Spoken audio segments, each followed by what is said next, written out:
Monday morning's storm was brief, but enough to cause a mess in the DFW area. As the rain and wind swept through the Metroplex, it triggered home surveillance cameras. The weather also left 18-wheelers overturned.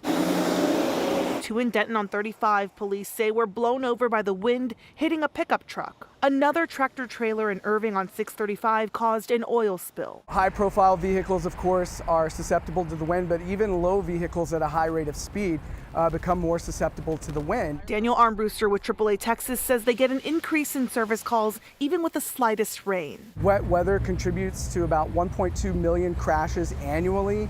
And so a lot of those crashes could be prevented if people would just slow down. His greatest piece of advice: if you can avoid driving in a severe storm, that's obviously what we would recommend. With the Thanksgiving holiday next week, AAA Texas says there will be record travel for the holiday with 5.3 million Texans on the road.